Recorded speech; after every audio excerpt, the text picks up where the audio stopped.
Abantu abalongoosa ekibuga Kampala balabiddwako entakera nga beekalakasa olw'embeera mwe bakolera nga waliwo ne baatuuka okugumba ku paalamenti nga baagala basinkane sipiika Anita Among bamubuulire ensonga zaabwe bafune okuyambibwa. Oluvannyuma sipiika yasisinkana abakulembeze mu kitongole ki KCCA ekyali kikulirwa yali nankulu waakyo mu biseera ebyo Dorothy Kisaka ne babako bye bakkiriziganyaako. Kino kyawa abantu bano essuubi nti oba oliawo ebizibu byabwe byandigonjoolwa. Kyokka omuliro gwe bawanze olwaleero bwe babadde basinkanye n'ab'ekitongole ky'obwannakyewa ki Public Services International ekirwanira eddembe ly'abakozi mu nsi yonna gulaga butereevu nti tewali kyali kikyuse.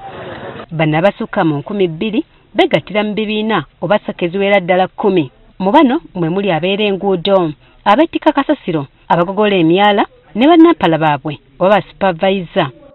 Bagamba nti embeera mwe bawangaalira yennyamiza kyokka nga beewaayo okuyonja ekibuga. Security tetumanyi nti oba tugirina. Olulimi lwe tusinga okuwulira okuva mu bakama baffe any slight mistake gw'ogenda kugobebwa. Ekisinga okubennyamiza kwe kuba nti mu mulimu guno bafunamu obubenje so nga n'ebikozesebwa byennyini okukola obulungi bibeekubya mpi. Wabawo abantu abasuze nga banywa, abantu abasuze nga basanyuka, oba oweta bw'ati najja n'akukoona n'okera ku makyanga olina okugogola omwala naye nga toyina kitiiyo mbikwate munangalo.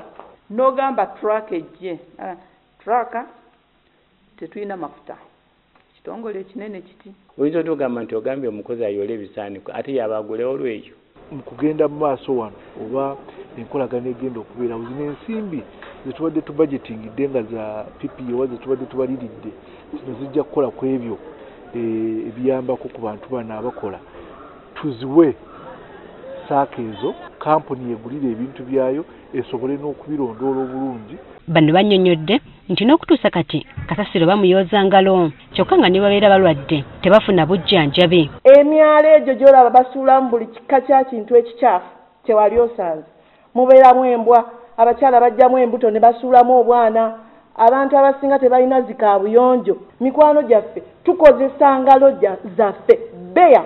Ne ssente z'omusala ze balina okusasulwa bagamba nti ntono nnyo ate nga tezijja mu budde. N'essaawa zino bwenjogera wezanga leero ennaku z'omwezi 25 tubanja emyezi 2. Cost of living erinnya buli lukya.